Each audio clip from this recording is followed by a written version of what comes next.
Hello students, welcome to this new session of Python. Now we have completed this last unit, Python and data analytics. Yes, we will try to revise this, but there are few topics that are pending as far as the fourth unit is concerned of regular expression. So we are going to take up this small topics one by one.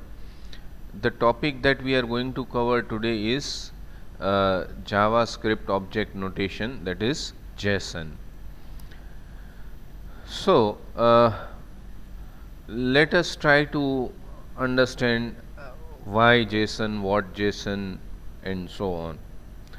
You might have heard the term XML, extensible markup language, and maybe you might have used little bit of XML. Don't worry, we are going to take up Python and XML as well. But right now, in order to understand this JavaScript object notation, we just need to understand the use of this. Initially, XML was used to transport data from one web page to another web page or so on in a structured way. I repeat, to transport data in a structured way. Now, why it is required? There are many reasons why it is required. Let us consider that you are performing some e-commerce transaction. You fill up the cart, that means you add items to the cart, and you start making a payment. When you start making a payment, you are going to be redirected to some web page. That means the payment gateway. That means some data is going from your e-commerce website to the payment gateway. Once you complete the payment, then what happens? The completed payment message, that means some kind of data goes from the payment gateway to your actually e-commerce site from where you had started the transaction. This is just a simple example. There are number of such examples you can think of when you are performing some online transaction. In the sense, data goes from one place to another, from another place to another, and so on. Now, this is not from client to server, that is from your machine to the server, but in between there are multiple destinations that are taken up, and every time, everywhere, uh, the language that may be used to manage the data may be different. So, there has to be some common way in which the structured data flows from one place to the another, then again from one place to another, and so on. So, yes, the earlier alternative was XML, but the current alternative is JavaScript object notation. Yes, it is considered to be more human readable way of transporting structured data. Now, this is just one possible way. There are number of different ways, and everyone can follow number of different ways, but we are supposed to learn the JSON module or JSON library, and within that the two main methods that we are going to work on is dumps and loads. Now let us try to start with some program.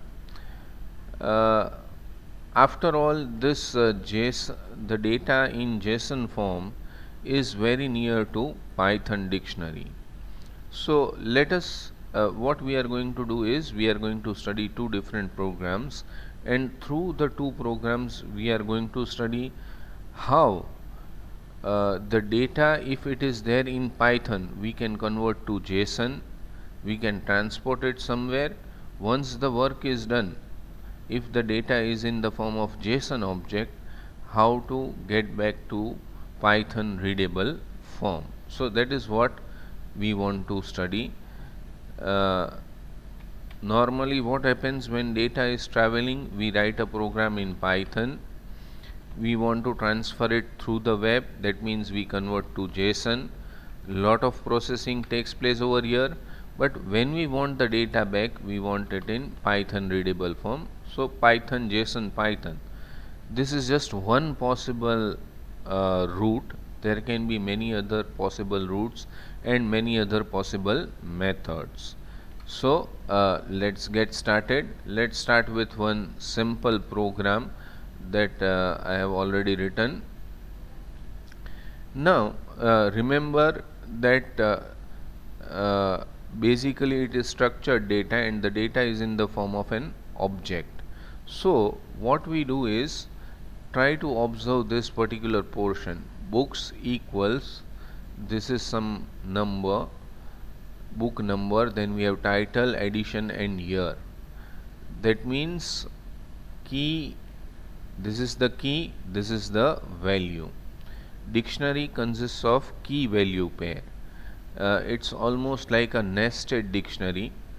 I can use or remove the term. This is a dictionary in itself, and this you can think of it as a outer dictionary, but we just keep it as a dictionary. So basically we have created a books dictionary with 3 records. It contains 3 different books. Yes, all the fields are not there in every book, but basically the details are there. Now we have already studied dictionary and we know how to print a dictionary.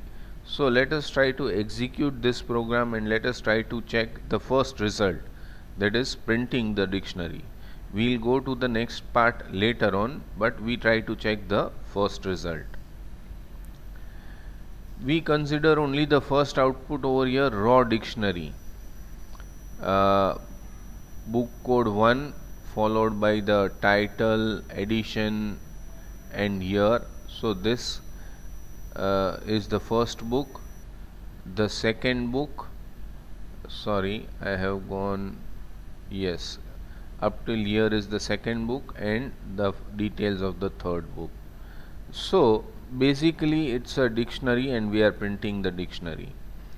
It is easy if we want to convert the data into JSON, then we have the data prior to it in dictionary form. If the data is in dictionary form, it becomes very easy to convert it into a JSON object. So how to do that? Yes, for that, as I told you previously, we have to first import JSON. JSON over here you can think of it as a module or a library which you are importing. Now converting to JSON and printing, that is, right now we have this data of 3 books in the form of a dictionary. We want to convert from dictionary to JSON. So we just take a variable, in fact it is not required, but we have taken over here temp is equal to json.dumps. We are using the dumps method and books. Then we try to print the temp, which is basically a JSON object. So let us try to check what it is doing.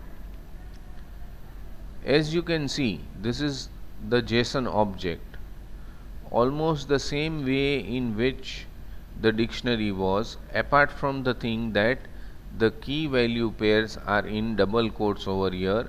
In the previous case it was in single quotes. So that is the only difference, JSON object. So from dictionary to JSON we use the method that is dumps. Now we are transporting data on the web. That means first we have done some coding in Python. We want to transport it through multiple interfaces on the web. So we convert it into JSON. Once the work is over, we want the data back into Python form. So how to convert this temp back into Python dictionary? So again a simple method that is there, loads in the JSON module which we can use, converting to dictionary and printing. That means yes, from JSON to dictionary. Here it is from dictionary to JSON. So let us try to check the output, the last part, dictionary object. As you can see, this raw dictionary and this dictionary object are the same. That is, basically the key and values have single quotes, whereas in case of JSON it will have double quotes. That is how you can differentiate between the two. Otherwise there is not much of a difference between the two. So you have to just remember the JSON module, and you have to remember two methods, dump and loads. This is one example. Let us try to take one more example so the things become little bit more clearer.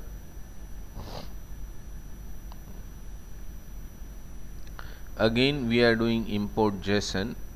Now we are going to make use of few more functions. The zip, what is zip going to do? We have some string over here and we have something over here. The work of zip is to map A with the first value of range, B with the second value of range, C with the third value of range, and so on. So basically through this zip we are creating a key value pair. Now A is equal to zip of something, B is equal to dict of A. That means B is actually a dictionary. So ultimately we are automatically trying to create a dictionary. A will be some zip object. We are converting it to tuple of A and we try to see what it prints. So again let us try to execute this program. Yes, we are going to study lot more things as far as this program is concerned, but let us just try to check the first output, first part of the output. Yes, we are just going to study these three values. A is a zip object and you cannot see the parts of the object. This is a tuple, it's an empty tuple, tuple of A, because we are not printing the indexes of the tuples, otherwise it would have been a different thing. And finally print B. Now what is B? B is dict of A. So A is converted from zip. Zip will just map. Okay. So if you see, B is a dictionary, A is mapped with 0, B is mapped with 1, C is mapped with 2, D is mapped with 3, and E is mapped with 4. So basically we have automatically generated a dictionary object. That is what our effort was, making use of the zip function. Now what we had done last time, converting Python dictionary to JSON object. So we take another variable C is equal to JSON.dumps B, because B is a dictionary and we want it to be converted to JSON object. Now we print the JSON string, or we can think of it as a JSON object. So let us try to observe JSON string. As we had seen in the last example, double quotes are there for the key. Double quotes are there for the key. The same was the case in the previous example. All the key value pairs are in double quotes. If the value was integer, then it's a different thing. Otherwise most of the key values are in double quotes. Now we are taking some JSON object, that is, I can simply convert C to a dictionary, but we are taking one variable J and creating a JSON object. So what we want to do is we want to convert this JSON object into a dictionary. So that is what we are doing. D is equal to JSON dot loads, dumps from dictionary to JSON, and loads from JSON to dictionary. So we try to print the value of D and we try to print. Now here remember we are taking the indexing, that is one particular element of the dictionary. So yes, we are printing the Python dictionary all in single quotes, and the value of C is 2. Why? Because this is the key value pair, and that is what we are trying to print, D of C.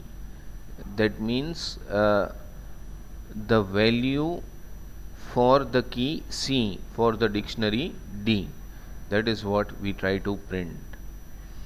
Now we are just doing some experiment in the end part. We are using dumps and loads, nesting of it. What we have done, we are doing a summary over here. Zip ABC and range 3, because there are 3 characters over here, we are taking range 3. So 0, 1, 2. 0 will be mapped with A, 1 will be mapped with B, 2 will be mapped with C. We are converting it into dictionary. The zip one, we are converting it into dictionary. Then we are using dumps, that means it will be converted to JSON. Then loads, so it will be once again a dictionary. So when we try to print, it will be actually a dictionary A0, B1, C2. Now what we are trying to do, E is equal to list ABCDE, print E. So we are just creating a list of 5 elements A, B, C, D and E. Print JSON.dumps E. That means what we are trying to do is we are trying to convert a list to JSON. Can we do it? Yes, definitely we can do it. So not necessary that dumps will always take a dictionary. Here E is a list and we are passing a list in dumps method, so definitely that will also be converted to a JSON object, as you can see over here. So I hope the things are pretty much clear. Basically we are importing JSON and making use of just 2 methods, dumps and loads. Dumps to convert a dictionary or a list to JSON object, and loads to convert it back to a dictionary, or you can think of it as a list.